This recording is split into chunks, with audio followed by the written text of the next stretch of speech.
Taste the Daily. அண்மை செய்தி. இந்தியாவுக்கும் பாகிஸ்தானுக்கும் இடையே கடந்த 3 நாட்களாக நீடித்து வரும் பதற்றமான மோதல்களால் பாகிஸ்தான் பொதுமக்களின் வாழ்க்கை கடுமையாக பாதிக்கப்பட்டுள்ளது. இது தொடர்பான கூடுதல் தகவல்களை நமது தலைமைச் செய்தியாளர் ஜெயக்குமார் வழங்க கேட்கலாம். ஜெயக்குமார், வணக்கம். இது தொடர்பான முழுமையான விவரங்கள் என்ன?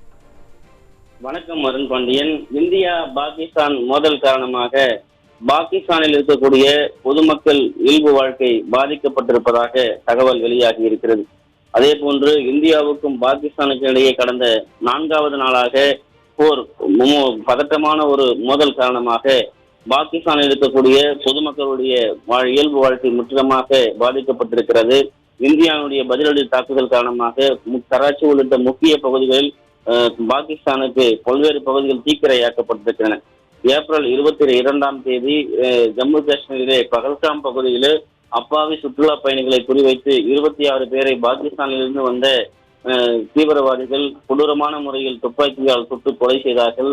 இதனை அடுத்து தொடர்ந்து 2 வார காலமாக பல்வேறு கட்ட ஆலோசனைகள் நடத்திய மத்திய அரசு ஆபரேஷன் சிந்தூர் என்கிற பெயரிலே கடந்த 3 நாட்களுக்கு முன்பாக பாகிஸ்தானில் அதிகாலை நேரத்திலே சரியாக 1 மணியிலிருந்து 1:30 மணி அளவில் சுமார் 28 நிமிடங்களில் பாகிஸ்தானில் இருக்கக்கூடிய 9 தீவிரவாத முகாம்களை சுக்குநூறாக்கியது. சுமார் 100க்கும் மேற்பட்ட தீவிரவாத அமைப்புகளைச் சேர்ந்த தலைவர்கள், அவருடைய குடும்பத்தைச் சேர்ந்தவர்கள் இதிலே பலியானார்கள்.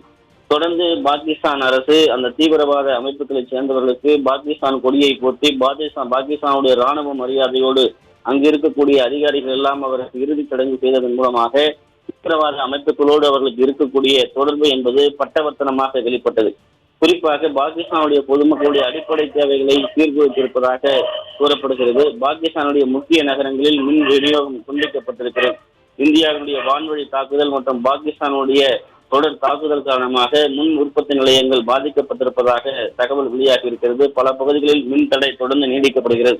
இந்தியாவின் காஷ்மீர், அதே போன்று பஞ்சாப், ஹரியானா, அதே போன்று குஜராத் உள்ளிட்ட பல்வேறு பகுதிகளில் இரவு நேரங்களில் குறிப்பாக மின்சாரத்தை துண்டித்து வான்வழியாக நடத்தக்கூடிய தாக்குதலை தொடர்ந்து இந்திய வான்வழி பாதுகாப்பு அமைப்புகள் தொடர்ந்து முறியடித்து வந்தன. குறிப்பாக வணிக நிறுவனங்கள் செயலிழந்திருக்கிறது.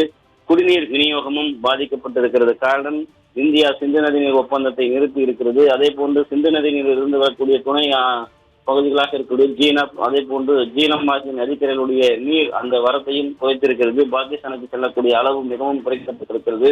இதனால் அந்த பகுதியில் குடிநீர் தட்டுப்பாடு மற்றும் விவசாயம் மோசமான நிலையில் இருக்கிறது.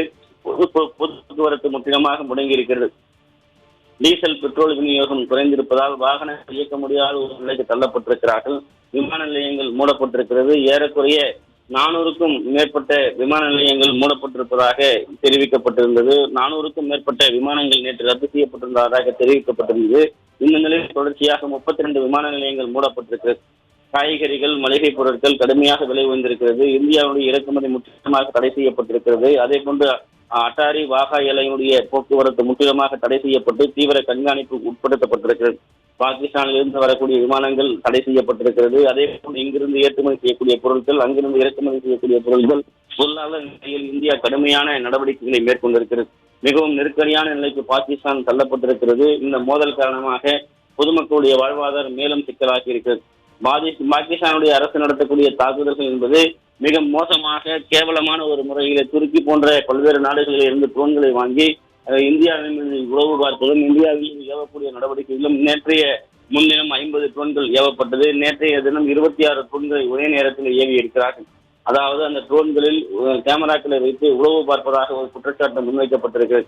பாகிஸ்தான் ட்ரோன் தாக்குதல் மூலமாக முன்னெச்சரிக்கை நடவடிக்கையாக 32 விமான நிலையங்களில் இந்தியாவினுடைய எல்லை பகுதியில் இருக்கக்கூடிய, அதே போல காஷ்மீர், பஞ்சாப், ஹரியானா, குஜராத் உள்ளிட்ட பல்வேறு இடங்களில் விமான நிலையங்கள் மூடப்பட்டிருக்கின்றது. குறிப்பாக டெல்லி போன்ற விமான நிலையங்களை பயன்படுத்தக்கூடிய பொதுமக்கள் 3.5 மணி நேரம் வெளிநாடுகளுக்கு செல்லக்கூடியவர்களாக இருந்தால் 3.5 மணி நேரம் முன்பாக வர வேண்டும் என்றும், உள்நாட்டு பயணம் மேற்கொள்ளக்கூடியவர்கள் 2 மணி நேரத்துக்கு முன்பாக வர வேண்டும் என்று தெரிவிக்கப்பட்டிருக்கிறது.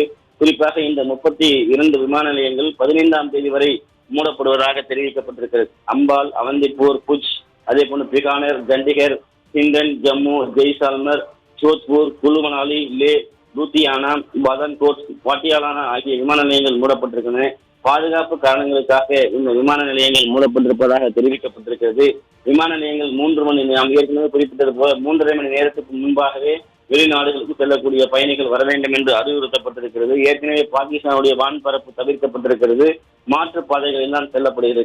பாகிஸ்தானுடைய இந்த தொடர் தாக்குதல் காரணமாக இந்த அறிவிப்பை வெளியிடப்பட்டிருக்கிறது. குறிப்பாக ஆபரேஷன் சிந்தூரின் ஒரு பகுதியாக எடுக்கப்பட்டிருக்கிற நடவடிக்கை காரணமாக அடம்பூர், அம்பாலா, அமிர்தசரஸ், அவந்தியூர், பதிண்டா, புஜ், பகானேர், சண்டிகர், அல்வாரா, ஹிண்டன், ஜெய்சால்மர், ஜம்மு, ஜாம்நகர், ஜோத்பூர், அதே போன்று கட்லானா, கங்காரா, காக்கல், அதே போன்று கொகேஷட், அதே போன்று கிஷன்கர், குலுமலானி, லே, லூத்தியானா, முந்தியா, நலியானா, பதன்கோட், பாட்டியாலா, போர்பந்தர், ராஜ்கோட், அதே போன்று சரசவா, சிம்லா, ஸ்ரீநகர் உள்ளிட்ட பல்வேறு உத்தரலை உள்ளிட்ட விமான நிலையங்கள் மூடப்பட்டிருக்கிறது.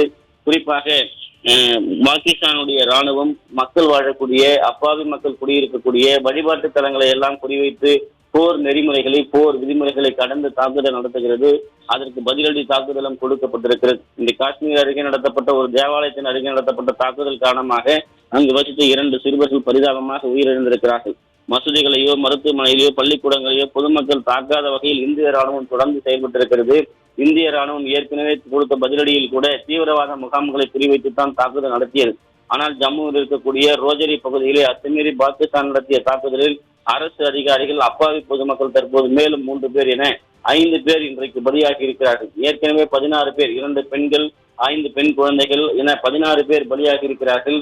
அப்பாவி பொதுமக்களை குறிவைத்து பாகிஸ்தான் ராணுவம் நடத்தக்கூடிய இந்த தாக்குதலை இந்தியா ஒருபோதும் பொறுத்திருக்காது என்று நேற்று இரவு ஏறக்குறைய 2.5-3 மணி நேரம் பாரத பிரதமர் நரேந்திர மோடி பாதுகாப்புத்துறையைச் சேர்ந்த முப்படை தளபதிகளோடு தீவிர ஆலோசனை மேற்கொண்டார்.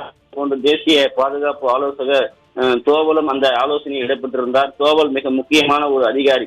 இந்தியாவினுடைய அனைத்து நடவடிக்கைகளும் மிகப்பெரிய ஒரு திட்டத்தை கையில் வைத்திருக்கிறார். குறிப்பாக பாகிஸ்தானில் அவர் 8 ஆண்டு காலம் பாகிஸ்தானிலே தங்கி பாகிஸ்தானியரை போலவே வாழ்ந்து பாகிஸ்தானுடைய பெண்ணை திருமணம் செய்து பல்வேறு திட்டங்களை வகுக்கக்கூடிய மிகப்பெரிய திறமைசாலி தோவல்.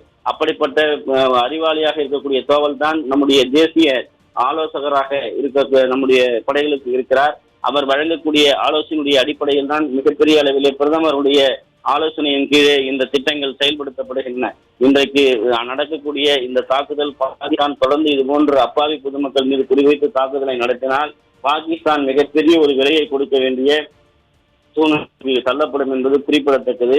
குறிப்பாக போர் நெறிமுறை என்பது பெண்கள், அதே போன்று குழந்தைகள், நோய்வாய்ப்பட்டவர்கள், பொதுமக்கள் வாழ்விடங்கள், வழிபாட்டு தலங்கள், அதே போன்று கல்விக்கூடங்கள் இவற்றின் மீதெல்லாம் தாக்குதல் நடத்தக்கூடாது என்று இருந்தாலும் கூட அந்த போர் நெறிமுறைகள் எல்லாம் மூட்டை கட்டி வைத்துவிட்டு தீவிரவாதிகளைப் போலவே பாகிஸ்தான் ராணுவம் தொடர்ந்து நடந்து கொண்டிருக்கிறது.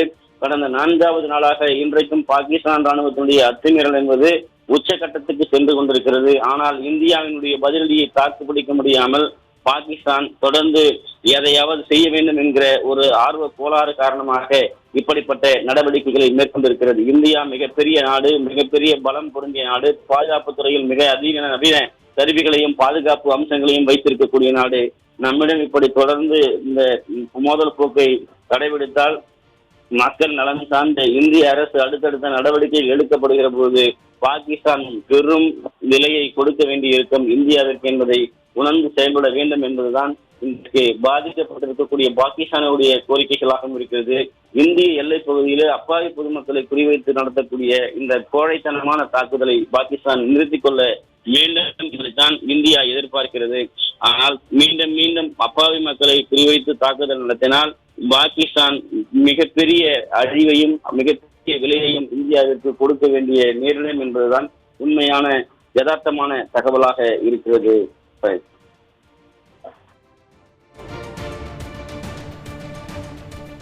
ஜெயக்குமார், உங்களுடைய விரிவான விவரங்களுக்கு நன்றி.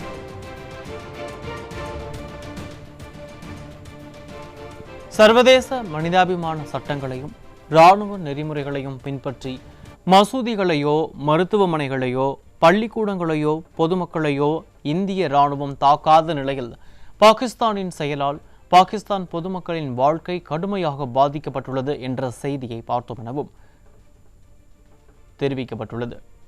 சர்வதேச சமூகம் அமைதி பேச்சுவார்த்தைகளை வலியுறுத்தி வரும் நிலையில் பாகிஸ்தானின் செயலால் நாட்டு மக்கள் கடும் பாதிப்படைந்துள்ளனர்.